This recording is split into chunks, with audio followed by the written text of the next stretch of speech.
ধোঁয়ায় ঢেকে গেছে আকাশ, রাডার সিগন্যালে জ্বলছে লাল বাতি। পাকিস্তানের আকাশপথে ঢুকে পড়েছে ভারতের যুদ্ধবিমান রাফাল। মুহূর্তেই পরিস্থিতি বদলে যায়। সামরিক ঘাঁটিগুলোতে বেজে ওঠে হাই অ্যালার্ট। আকাশে উত্তেজনার আগুন, আর মাটিতে নিঃশ্বাস বন্ধ করে রেখেছে পুরো জাতি।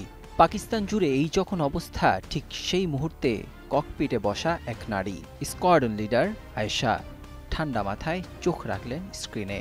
নিখুঁত নিশানা বেঁধে দিলেন কমান্ডো, লক অন টার্গেট। সেকেন্ডের ব্যবধানে পাকিস্তানের আকাশে থেমে যায় ভারতের আধিপত্যের স্বপ্ন। রাফাল বিস্ফোরিত হয় মাঝ আকাশেই।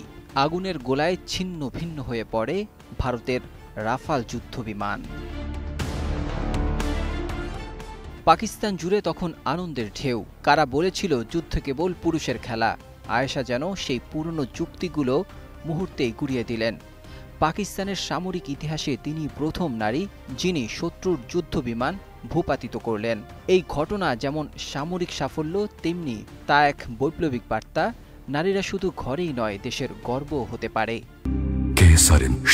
থেকে শিখরে আয়েশার সাহসিকতার প্রশংসা ছড়িয়ে পড়ে গোটা বিশ্বে। যুক্তরাষ্ট্র, ব্রিটেন, তুরস্ক, বিভিন্ন দেশের সংবাদ মাধ্যমে প্রশংসা করে তার বীরত্বগাথা। পাকিস্তানের প্রধানমন্ত্রী নিজে ফোন করে অভিনন্দন জানান তাকে। প্রতিরক্ষা মন্ত্রণালয় ঘোষণা করে তাকে দেওয়া হবে জাতীয় বীরের সম্মান। বিপরীতে ভারতের মিডিয়ায় তখন হতাশা আর ক্ষোভের ছাপ। 5টি যুদ্ধবিমান হারানোর খবর ছড়িয়ে পড়লে দেশজুড়ে শুরু হয় সমালোচনার ঝড়। পাকিস্তান দাবি করে 3টি রাফাল এবং 2টি সুখোই ও মিগ সিরিজের যুদ্ধবিমান তারা ধ্বংস করেছে। বন্দী করা হয়েছে পাইলটদেরও। সামরিক বিশ্লেষকরা বলছেন এটি কেবল একটি বিমান ধ্বংসের ঘটনা নয়, বরং পুরো যুদ্ধের মোরাল কম্পাস ঘুরিয়ে দিয়েছে এই অপারেশন। আর এই গল্পের কেন্দ্রে রয়েছে নারী স্কোয়াড্রন লিডার আয়েশা।